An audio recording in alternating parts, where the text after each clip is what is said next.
This is George Armstrong Custer. He was born December 5th, 1839. He was a commander in what was known as the American Civil War and the Indian Wars. In early 1876, thousands of Native Americans escaped from their reservations and military officials were ordered to force them back. On June 25, 1876, Custer and his troops engaged in battle with the Lakota and Northern Cheyenne tribes near Little Bighorn River in Montana.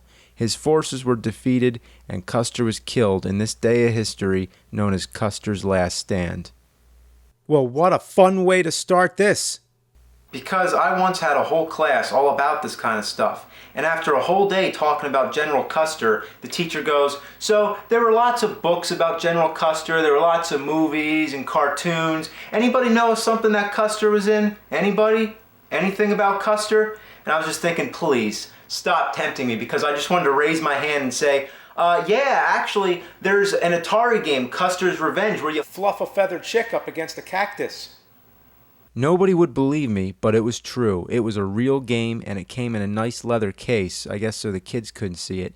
At the stores, you had to ask for it, because it was either hidden behind the counter or in the back room. But anyway, I find the picture on the front really weird. The girl's depicted in a realistic style, where Custer is like a cartoon character, and he's way smaller than her, and he's got a hairy butt. Well, let's pop this piece of turd in and give it a go. I don't even need to comment. Look at this. Well, you're both small as a nugget. Well, maybe not completely. Hey, kid, you got a cowboy hat, a pair of boots, and a scarf for a butt cot? Butt cot? So what's happening? There's spears dropping from the sky and you gotta dodge them. Oh look, I got hit. Then lightning strikes and you jump out of your boots. So the goal is to squeeze out the cactus juice to stay hydrated. It's terrible. I can't believe I'm playing this. Oh, disco, funk dance, funk dance, funk dance. That's how you score in this game. That's funny, right? Well, it's funny for about 2 minutes, then it gets boring. All you do, squeeze the juice, watch the prickles. Squeeze the juice, watch the prickles. You know, this guy just wants a pet cat, but he's pooping around and he still has the frenzy to spew pudding over yonder. That's a cactus. I think it's a cactus. With Atari, you really can't tell. You know what bothers me? The spears don't even come down all the way. They like disappear, so it doesn't even make sense when they hit you. But overanalyzing this game isn't even worth it. It's nothing more than a joke. It stirred up a lot of outrage when it came out in 1982. Native Americans were offended. YouTube was offended. Parents were offended if their kids got a hold of this. And I'm offended because this game's a flipping pint of shine.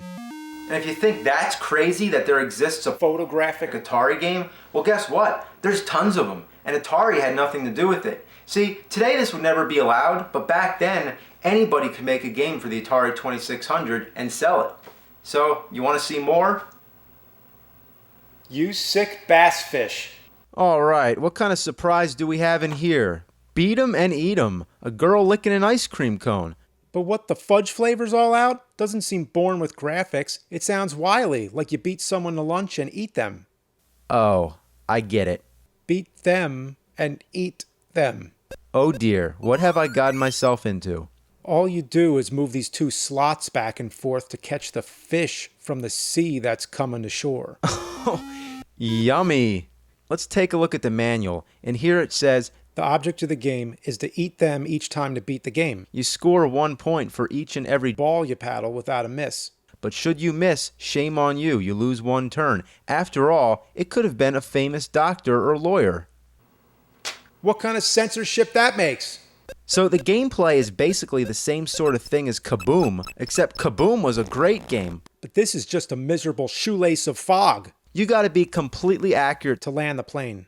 And it uses the sound effects from Pac-Man. You get an extra life if you get 68 plus 1 points. That's clever, right?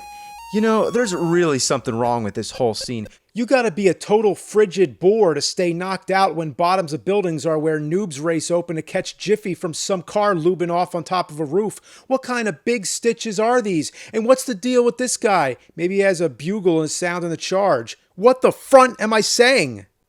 Alright, now here's one for the girls. It's called Bachelorette Party. Yeah. There's a whole bunch of hey kid dudes. Whoa, watch out guys, there's some crazy itch rash on your walls. And it hardly even looks like a girl. I mean, look at this. It could be Swamp Thing for all I care. The gameplay's basically like Breakout, but flipped on its side. You control that thing on the left to catch the girl and just be all the wise. What and where? Now here's one for the guys. It's Bachelor Party. It's the same exact game, except it's a Dude going around counting 6 with a bunch of girls. Face in the mud. This one's called Gigolo. The idea is that you're this Rude person on the streets, going around breaking into random houses where you find men to be friendly with. You know, that's really weird. Could you imagine if you're just sitting around minding your own business, then all of a sudden Some fluffy chick comes in and starts laying the eggs all on you?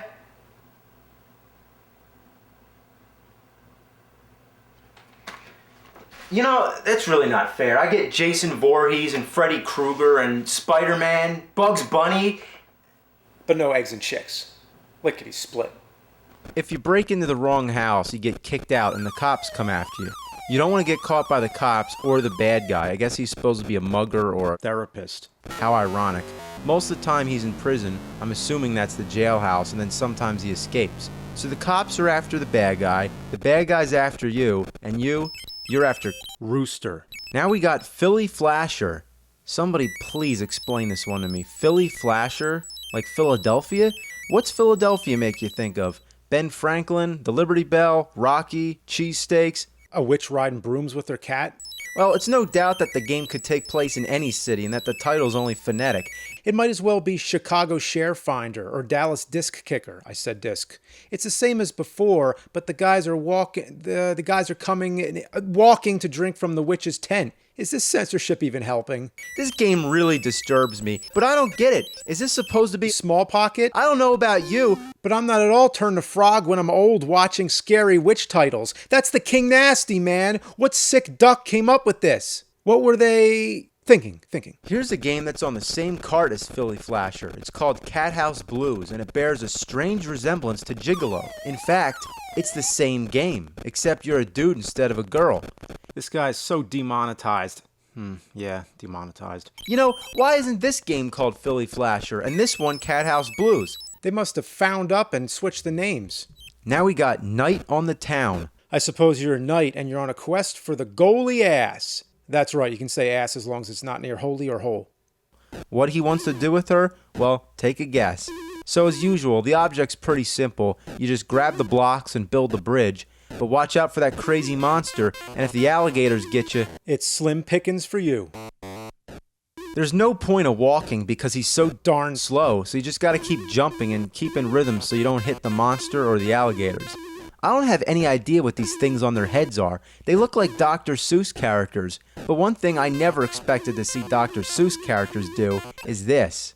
They find a stranger in the Alps. Alright, just one more game because I've had enough. This one is Jungle Fever. I like to call it. Never mind what I call it. Honestly, I don't know what to say about this one. How did they come up with this stuff? All right, guys, let's have a nature trip chicken breast hanging from a helicopter shooting at flames with a nice guy in between and some cannibal business.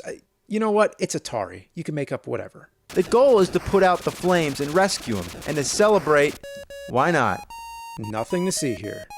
Well, what can you say? Atari and Pork. Witches, door-to-door prop makers, rooftop chimneys, and licensed therapists. what more can you ask for? Remember the commercials? Have you played Atari today?